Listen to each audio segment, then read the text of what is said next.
ঝলমলে একটা রোদ্দুর দিয়ে আজ সকালটা শুরু করেছিলাম। আর সকালে উঠে আমার সর্বপ্রথম কাজ যেটা হলো ঘরগুলো একটু জলছড়া দেওয়া, কেননা সকালে উঠে না আমি বাসি কাজকর্ম কিছু করতে পারি না। শুভ সকাল আমার প্রিয় দর্শক, যে যেখান থেকে এই ভিডিওটা দেখছো, আশা করব তোমরা সবাই খুব ভালো আছো আর আমিও কিন্তু বেশ ভালোই আছি। আজ একটা লং ভিডিও দেওয়ার চেষ্টা করছি, জানি না কেমন হয়েছে, বুঝতেই পারছো নতুন একদম আমি। আর নতুন বন্ধু হিসাবে যদি আমার কোনো ভুল ত্রুটি হয়ে থাকে তোমরা প্লিজ একটু মানিয়ে নিও। সকালে উঠে দরজার সামনেগুলো একটু জল ছড়া দিয়ে নিই, কেননা সকালবেলা না এত কাজের তাড়া থাকে যে আমি কিন্তু সকালে কোনো ঘর মোছামুছি বা ঝাড়পোছ যেগুলো কিছুই করতে পারি না। যেগুলো একেবারে না করলে না সেগুলোই করে নিই। এই বাসি গ্যাস স্ল্যাবটা একটু মুছে নিলাম, আর এই ডাইনিং টেবিলটাও মুছে নিলাম, আর তারপর ব্রাশ করে নিয়েছি। নেওয়ার পর এদিকে চলে এসেছি ওই রাত্রে ভেজানো যে জিরেটা, সেই জিরে জল ফুটিয়ে একটু খেয়ে নেব, আর সঙ্গে 5টা আমন্ড আর 4টে কিশমিশ। আজ আমি তোমাদের সঙ্গে শেয়ার করব আমি ঘরোয়া খাবার খেয়ে কিভাবে 12 কেজি ওজন 3 মাসে কমিয়েছিলাম। তো চলো প্রথম থেকেই একদম শুরু করা যাক। আমি প্রথমে খাই সকালে উঠে ওই যে রাত্রে ভিজিয়ে রাখি জিরে, একটা দারুচিনি আর গোলমরিচ 4টে লবঙ্গ, এগুলো ভিজিয়ে রেখে দিই রাত্রে। সারা রাত 1 গ্লাস জলে ভিজিয়ে রাখি আর সেটাকে ফুটিয়ে নিয়ে সকালবেলা কিন্তু ঈষৎ উষ্ণ গরম জলে খাই। আর সঙ্গে একটু ড্রাই ফ্রুটস, ওই কিশমিশ 4টে আর 4টে আমন্ড, এটা খেয়েই কিন্তু রোজ দিন আমার সকাল শুরু হয়। সকালবেলা ওটা খাওয়ার পর ওই 15 মিনিট মতো এদিক ওদিক করি, এদিক ওদিক একটু হাঁটা চলা করার পর আমি চলে আসি ব্রেকফাস্ট করে নিতে। ব্রেকফাস্টে আমি ছাতু খাই, কখনো ওটস খাই, কখনো বা ডালিয়া খাই, আর কখনো ইচ্ছে হলে মুড়ি জল খাই। অনেক রকমের ব্রেকফাস্ট হতে পারে, তবে আমার যেহেতু গ্যাসের সমস্যা আছে তার জন্য আমার একটু বুঝে খেতে হয়। আর আজকে তাড়াহুড়া করে কিন্তু কাজকর্মগুলো করে নিচ্ছিলাম, জানি মেয়ে স্কুলে যাবে। তো তারপর দেখলাম না প্রচুর বৃষ্টি শুরু হয়ে গেছে, যার জন্য মেয়ের আর স্কুলে পাঠাইনি। মেয়ে স্কুলে যাবে বলে আমি কিন্তু রান্নাবান্নাটা তাড়াতাড়ি করে করেছিলাম, আর তাড়াতাড়ি হয়েও গেছিলো। স্কুল টাইমে বৃষ্টি হওয়ার জন্য মেয়ে স্কুলে যেতে পারলো না, কিন্তু ভাবলাম যে রান্নাবান্না হয়ে গেছে মানে অনেকটাই কাজ আমার হয়ে গেছে। তো আমি তাড়াতাড়ি করে স্নান করে ঠাকুর ঘরে চলে গেছিলাম পুজো দিতে। ঠাকুরঘরটা প্রায় আমার মেয়েই কাজ করে, ঠাকুরঘরের কাজ আমার মেয়ের। তো আজ ও পারবে না, ওর শরীর অসহ্য হওয়ার জন্য এই কাজটা আমার পড়ে গেছে আজ। ঠাকুরঘরে কাজ করতে কিন্তু আমার খুবই ভালো লাগে, কিন্তু কি বলতো, এই যে সংসারের সব রকম কাজ সামলিয়ে তারপর ঠাকুরঘরে পরিষ্কারভাবে আসাটা না অনেকটা সময়ের ব্যাপার, যার জন্য মেয়ের উপরে ছেড়ে দিয়েছিলাম আমার ঠাকুরঘরটা।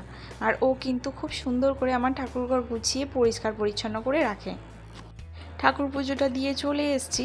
আর একটা কথা তোমাদের বলতেই ভুলে গিয়েছিলাম, যে মিড মর্নিংয়ে তোমরা যে কোনো একটা ফল খাবে। একেবারে সকালে ব্রেকফাস্টের পরে কিন্তু খালি পেট থাকা যাবে না। আমি মিড মর্নিংয়ে শসা, পেয়ারা, আপেল যখন যেমন থাকে তেমনই কিন্তু খাই। ব্রেকফাস্টের 4 ঘন্টা পর কিন্তু আমি লাঞ্চ করি, আর আমার লাঞ্চে থাকে 1 বাটি ভাত, 1 বাটি সবজি, আর 1 বাটি ডাল কিংবা মাছের ঝোল, আর অবশ্যই কিন্তু স্যালাডটা থাকে। আর আজকে আমার ছিল 2 পিস ইলিশ মাছ। ছোটো ছোটো মাছ ছিল বলে আমি 2টো নিয়েছি, নাহলে আমি একটাই খেতাম। 2 পিস ইলিশ মাছ ছিল, একটু কাঁঠালের দানা দিয়ে একটা চচ্চড়ি ছিল, আর একটু কুমড়ো ভাতে ছিল। এই দিয়ে কিন্তু আমার লাঞ্চটা হয়ে গেছে।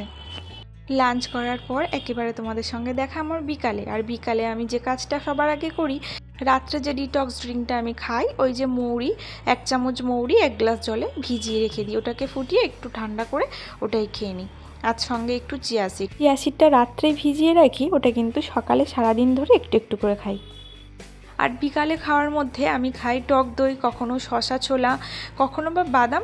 তো এখন বাদামটা একটু অ্যাভয়েড করি, কেননা ফ্যাটি লিভারের জন্য বাদাম খাওয়া বারণ, তো আমি ওই জন্য বাদামটা খাই না। আমি আজকে খেয়েছিলাম একটু টক দই, সঙ্গে একটু বিট নুন হালকা করে মিশিয়ে নিয়ে খেয়ে নিয়েছিলাম। আর টক দইটা খেলে না পেটটা অনেকক্ষণ বেশ ভরা থাকে। বিকালে শসা ছোলা এগুলো খেলেও পেটটা ভরা থাকে, তবে আমি ফাস্টফুডটা কিন্তু একেবারেই অ্যাভয়েড করি। যাই হোক, টক দইটা খাওয়ার পর এদিকে চলে এসেছি চা বানিয়ে নিতে। আর আজ আমার মেয়ের স্যার এসছেন বিকালে পড়াতে, তো উনি ওই যে দুধ চা খান, আর আমার হাজব্যান্ড দুধ চা আর 2টো করে বিস্কিট দিয়ে দিলাম। তারপর এই যে সন্ধ্যাবেলা একটু সন্ধ্যা দেখিয়ে নিচ্ছিলাম, আর ঘরে অনেক দিন ধুনো দেওয়া হয়নি, ভাবলাম আজ একটু ঘরগুলোতে ধুনো দিই। আর ধুনোতে অনেক নেগেটিভিটি দূর হয়, আর অনেক কিন্তু রোগ জীবাণু মুক্ত হয়। আর ধুনোর স্মেল তো ভীষণ সুন্দর, আমার খুবই ভালো লাগে। সন্ধেবেলাটা আমি গ্রিন টি খাই। গ্রিন টির সঙ্গে কখনো বাদাম খাই, কখনো বা একটা ক্রিম কেকার বিস্কুট খাই। তো বাদামটা যেহেতু অ্যাভয়েড করি, ওই জন্য আজ কিন্তু একটা বিস্কুট দিয়ে গ্রিন টিটা খেয়ে নিয়েছি। এদিকে চলে এসেছি, মেয়ের কিছু জামা কাপড় বাইরে ছিল, সেগুলো ভাঁজ করে আলমারিতে তুলে রাখবো। আর আজ বেড কভারটাও চেঞ্জ করব। এই সন্ধে টাইমটা বেড কভারটা চেঞ্জ করলে কি হয় বলো তো, আমার হাজব্যান্ড সকালে করে না মেশিনে কাচতে দেয়, তো আমার ওঠার আগে ও উঠে মেশিনে কাচতে দিয়ে দেয়। কেননা আমি যখন উঠি প্রায় সময় দেখি কারেন্ট থাকে না, যার জন্য কাচাটাও হয় না ঠিক সময় মতো। তাই আমার হাজব্যান্ড কিন্তু সকাল সকাল মেশিনে কাচতে দিয়ে দেয়।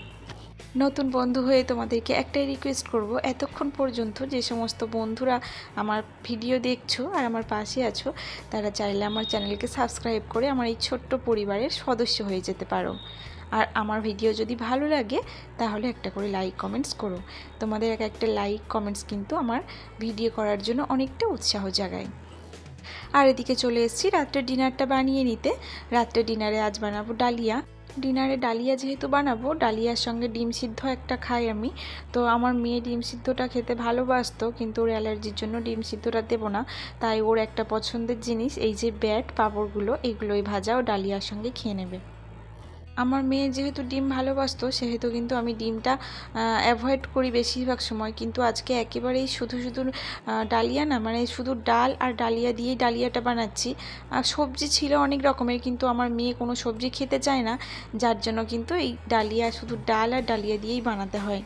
ডিনারে আমি বেশিরভাগ সময় ডালিয়া খাই, কখনো ওটস অমলেট করে খাই, কখনো বা রুটি এক বাটি সবজি খাই, কখনো বা টক দই ওটস খাই। এইভাবেই রাত্রে ডিনারটা সারি। ডিনারে আমি সবসময়ই ভাতটাকে অ্যাভয়েড করি। আর এই যে 6টা সিটি দেওয়ার পর আমার কিন্তু ডালিয়া পুরো রেডি। আর এই ডালিয়া দিয়ে আমি আর আমার মেয়ে ডিনারটা সেরে নেব। আর আমার হাজব্যান্ড খাবে ভাত। সারাদিন যেহেতু ও ভাত খায় না, সারাদিনের ডায়েটের সঙ্গে কিন্তু অবশ্যই 3 লিটার জল। তো চলো আজ এই পর্যন্ত। সবাই খুব ভালো থাকবে, টাটা।